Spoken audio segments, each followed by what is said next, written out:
Well, after a chilly night, Carl said he just about froze to death. Even with his sleeping bag, and I gave him a bivvy to put on over it. I just think he doesn't have enough meat on his bones. Just a sissy. We got going out of Onion Creek, and to keep reiterating, the views just absolutely spectacular. And I don't want to give away anybody's fishing spot, but we had some locals come over to us last night and tell us that they were just pulling them out left and right. They were just catch and release so that they were still there the next time they came, which is kind of cool. And we had a great ride out. From all that greenery, you'd never know we were still in Nevada. One final look at the reservoir. Man, it was nice.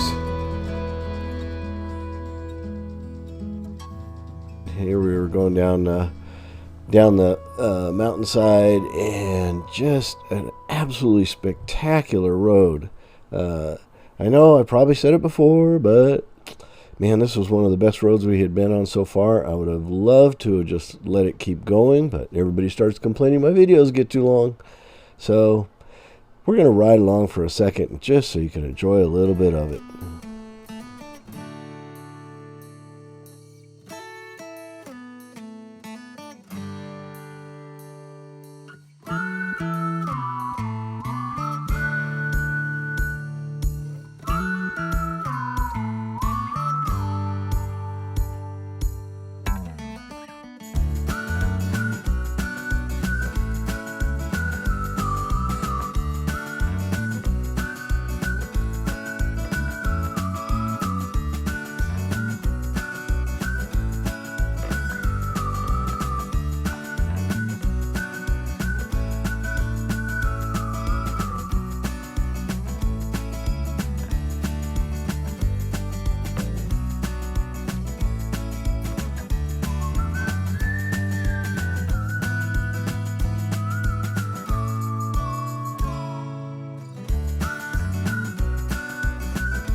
Hey, see those little speckles down there? Well, that's Matt and Glen cruising down. We kind of took it easy on this road because it was just too much fun. It was too much fun to start racing around and everything else. We were really enjoying ourselves. We weren't really trying to make any time or anything, and we just had a ball.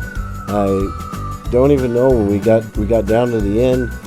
We were all just took a break, laughing and smiling, because it just was so neat coming down from, I think it was about 7,000 feet down into the valley, and just spectacular views, spectacular road, and all nice and fresh. Carl was finally thawing out, so it was a great ride.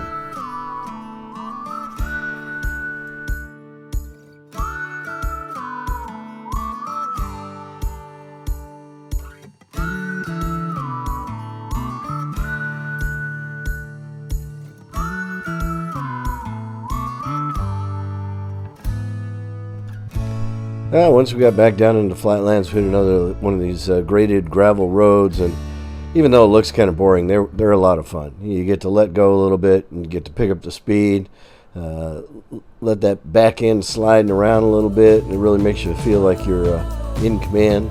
Carl way up ahead of me, so the dust settles. However, Matt and Glen were supposed to be behind us, and I kept looking back, and I didn't see them, so we weren't exactly sure where they were.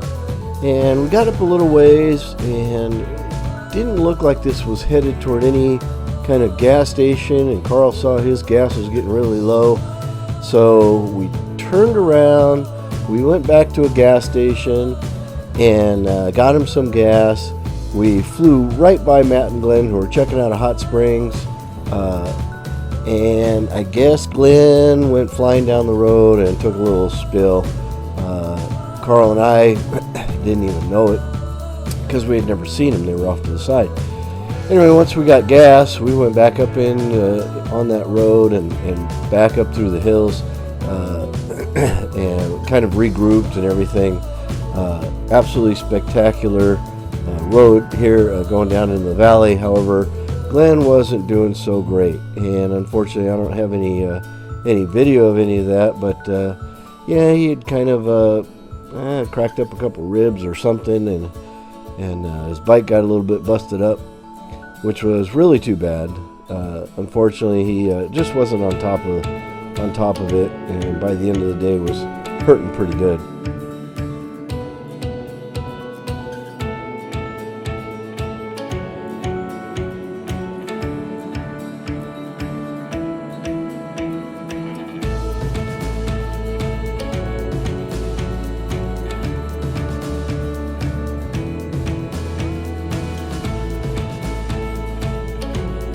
We took this road and headed into fields for lunch, which was pretty much one lunch stop only, and that was the entire town.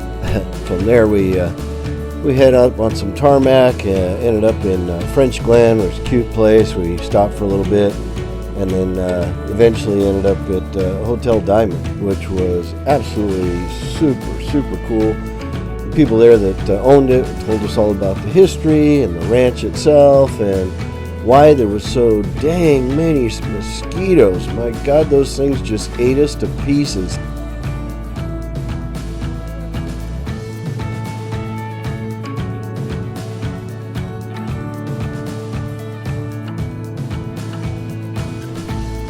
I think the entire trip I took about 3 of these kind of pictures with my bike. Not too many of them, but that was in French Glen. And then went to Diamond Hotel, and Matt lived up to his new name of Dog Whisperer.